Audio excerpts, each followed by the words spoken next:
Joining us now is the one man who's been forced to endure all of these self-indulgent shenanigans. With us from Capitol Hill, Congressman Elijah Cummings, ranking member of the House Oversight and Government Reform Committee. Good afternoon, sir. Good afternoon, Martin. Congressman, what does it feel like to sit next to Chairman Issa, who has single-handedly rendered his committee almost entirely irrelevant because every single hearing is never about improving the lot of the American people?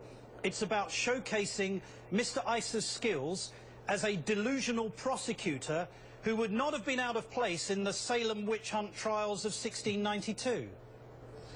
I think the best way to describe it is frustrating. When I think about... frustrating, sir? I'm sure you can find language more descriptive. No, it's frustrating. When I think about what we could be doing, when I think about all the people that, for example, want the Affordable Care Act to work exactly the way it was intended to, when I think about the time that we waste and the distractions that we pursue, the headlines that are put out there with no facts to back them up by Chairman Issa, all of those things take us away from where the American people want us to go. They want us to uplift their lives better, and these kinds of the types of allegations that he has made, the way the committee is run, it takes us in the opposite direction. And to be frank with you, Martin, it is very painful and it's very sad. But what does it feel like? I mean, what do you think his motivation is? Because we've witnessed him on these witch hunts, this fabrication of evidence. At virtually every committee hearing, you have to introduce transcripts in order to prove that what he'd said was completely false. What is his purpose, do you think? What is the point of this?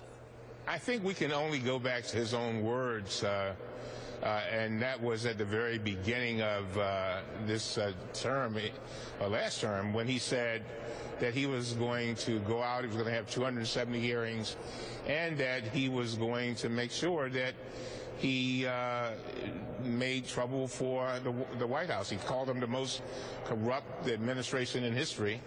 And then he went out to try to prove that. And what we've had over and over again are these allegations which are not accurate. And then there are the hearings that come forth, and the facts are never found to back up the allegations. But I'm hoping at some point that the Republicans will get tired of that and will do what the American people want us to do. You know, my constituents did not send me to Washington to throw them under the bus, nor do I want to throw anybody else's constituents under the bus. I want to make sure that people have what the Congress has intended for them to have. Now, keep in mind, one of the things that is also frustrating, Martin, is the Affordable Care Act was enacted into law by the Congress so that people would be able to reasonable and good insurance. And when we do the things that we've been doing in our hearing, and Issa conducts the hearing the way he does, all that does is take away from it. And as I said in the hearing the other day, there's not one Republican that I know that is about the business of making the Affordable Care Act better. Yeah. I don't know one.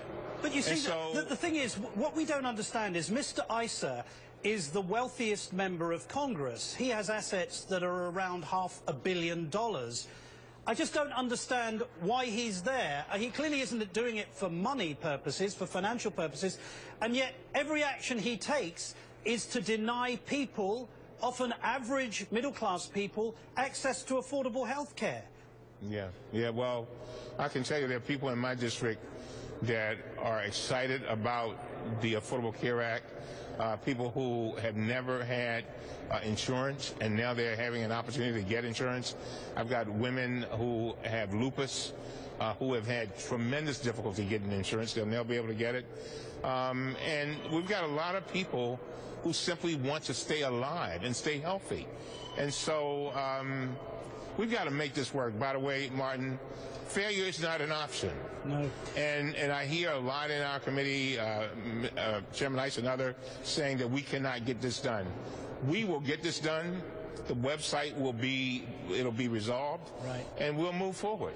Mr. Issa was, of course, among the 261 who voted to pass Congressman Upton's "if you like your discriminatory subpar healthcare plan, you can keep it," and he was joined by 39 Democrats. What's your response to that vote today?